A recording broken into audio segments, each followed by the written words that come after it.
Hello and स्वागत है आप सभी का एक और धमाकेदार रिव्यू वीडियो के अंदर। आज की वीडियो के अंदर हम बैटल थ्रू द हेवंस की स्टोरी को कंटिन्यू करने वाले हैं। तो बैटल थ्रू द हेवंस के लास्ट एपिसोड के अंदर हाइबोडोंग के कहने पर जियान एक न्यू पावरफुल ऑर्गेनाइजेशन बनाने का डिसीजन लेता है, बट जियामा एम्पायर का किंग यहाँ जियान के इस तरह बढ़ती हुई पावर से काफी डरा हुआ था। इसे डर था कि कहीं जियान भी आगे चलकर यूनसान की तरह बगावत न कर दे। इसी बीच यूनियन हमेशा के लिए जियामा एम्पायर को छोड़कर चली जाती है, तो जियान यहाँ यूनियन से आखिरी बार मिलने आता है। यूनियन के जाने के बाद जियान यहाँ पर बैठकर हॉल ऑफ सोल्स की पावर के बारे में सोच रहा था। जियान के आइडिया से हॉल ऑफ सोल्स का हर एक गार्डियन बिना किसी डाउट के दाऊ जोंग के लेवल पर होगा। मतलब हॉल ऑफ सोल्स में जाने से पहले जियान को भी दाऊ होंग के पीक लेवल या इवन दाऊ जोंग में इंटर होना होगा। यहाँ जियान को जोनेर की भी कुछ लाइन्स याद आती है, जहाँ जोनेर ने कहा था कि जब तक तुम दाऊ जोंग के लेवल पर ना पहुँच जाओ तब तक तुम मुझे आउटर वर्ल्ड में ढूंढने मत आना। तो जियान के अकॉर्डिंग जोनेर की फैमिली का पावर लेवल बिना किसी डाउट के हॉल ऑफ सोल्स के पावर से ज्यादा होगा।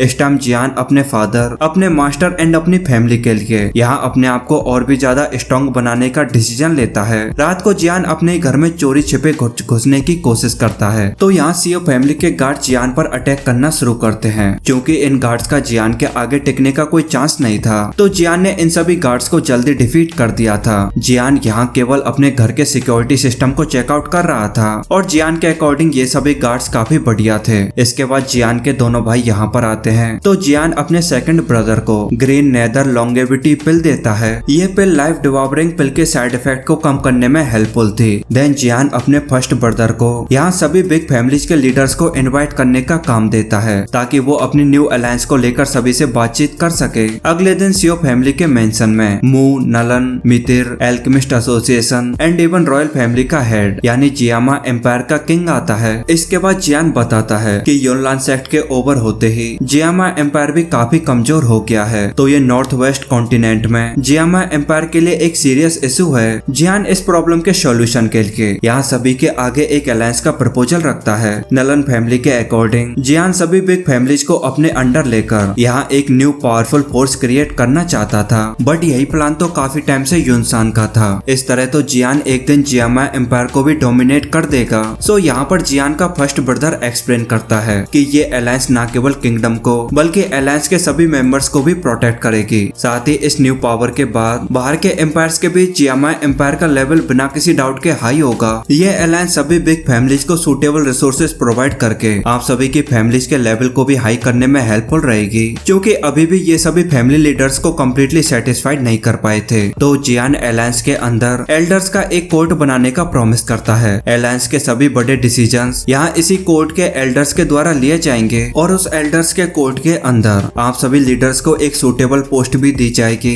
जियान के अलायंस के बाद हाइबोडोंग मित्र फैमिली की तरफ से अलायंस को ज्वाइन करते हुए अलायंस के फर्स्ट एल्डर के पोस्ट को अपने नाम कर लेता है। इसके बाद मेडुसा के एंग्री लुक को देखकर मू फैमिली जियान के अलायंस को ज्वाइन कर लेती है। मू फैमिली के बाद नलन फैमिली भी जियान की साइड आ जाती है, तो जियान यहाँ मू एंड नलन फैमिली को उनकी फुल प्रोटेक्शन की गारंटी देता है। इनके बाद एल्केमिस्ट एसोसिएशन का हेड फामा बताता है कि एल्केमिस्ट एसोसिएशन फैमिली से टोटली डिफरेंट है। वहाँ सभी एल्केमिस्टों की अपनी फ्री चॉइस है। दैट्स वाई मैं अभी यहाँ पर कोई क्लियर आंसर नहीं दे सकता। तो जियान एल्केमिस्ट एसोसिएशन को अलायंस की तरफ से 10 साल के अंदर 10 5th ग्रेड के एल्केमिस्ट प्रोवाइड करने का प्रॉमिस करता है। साथ ही जियान ऑलरेडी 6th ग्रेड का एल्केमिस्ट बन चुका था। जियान केवल 7 साल के अंदर इस लेवल पर आया था, प्लस ओल्ड मास्टर भी जियान का सपोर्टर था। तो फामा एल्केमिस्ट एसोसिएशन को अलायंस में लाने का पक्का प्रॉमिस करता है। सभी के बाद रॉयल फैमिली की तरफ से यहाँ पर किंग खुद जियान से अलायंस का पार्ट बनने को पूछता है और जियान भी बिना किसी प्रॉब्लम के रॉयल फैमिली को भी अपनी अलायंस का पार्ट बना लेता है। अलायंस के बनने के बाद जियान सभी लीडर्स को अलायंस का नाम फ्लेम अलायंस बताता है। अलायंस के बनने के बाद ये सभी लीडर्स यहाँ से चले जाते हैं। इसके बाद जियान के जियानान अकेडमी के सभी फ्रेंड्स यहाँ पर जियान से मिलने आते हैं। यूनलान सेक्ट के सभी बैटल्स की वजह से ये सभी वॉरियर्स कम से कम 1 स्टार इम्प्रूव हुए थे, तो जियान यहाँ इन तीनों को सोल फाइटिंग पिल देता है ताकि ये सभी एक और स्टार इम्प्रूव हो सके। सोल फाइटिंग पिल देने के बाद जियान बाकी तीनों को 15 दिनों के अंदर हांगजी पिल देने का प्रॉमिस करता है। क्योंकि अब यहाँ पर इनका काम कंप्लीट हो चुका था, तो ये सभी यहाँ से ब्लैक हॉर्न रीजन की तरफ लौट जाते हैं। इसके बाद लिटिल मॉन्स्टर आकर यहाँ जियान से अपने लिए पिल्स की डिमांड करती है, तो जियान भी इसे पिल दे देता है। यहाँ मेडुसा कहती है कि तुम्हारी करंट पावर के दम पर तुम सभी फैमिलीज को फोर्सफुली भी भी मर्ज कर सकते थे, बट जियान के अकॉर्डिंग ये तरीका सही नहीं था और ना ही वो इस तरह सभी का ट्रस्ट जीत पाता। अब केवल 1 या 2 महीने के अंदर जियान एंड मेड्यूसा का एग्रीमेंट भी ओवर होने वाला था।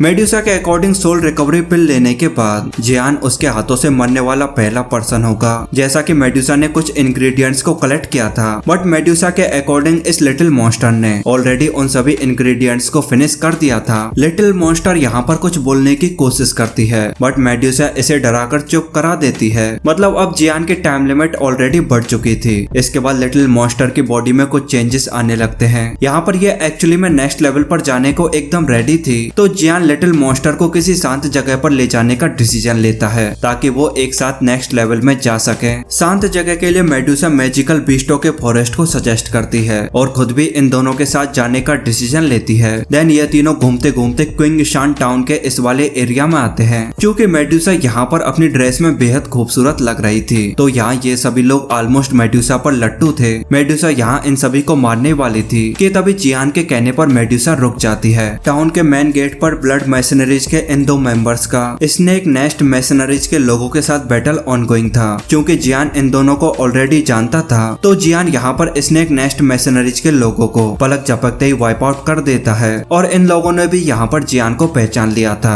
और इसी के साथ अपना ये वाला एपिसोड ओवर हो जाता है। तो अब आप इसके बारे में क्या सोचते हैं, let me know in comment box. I hope आपको वीडियो पसंद आई होगी। तो यार वीडियो पसंद आई हो तो वीडियो को लाइक करो, एंड अगर अभी तक आपने चैनल को सब्सक्राइब नहीं किया है तो यार वेट किस बात का कर रहे हो, फटाफट वीडियो को लाइक करते हुए चैनल को सब्सक्राइब कर लो। बाकी thank you so much for watching and I will see you in the next Battle Through the Heavens video. तब तक के लिए गुड बाय।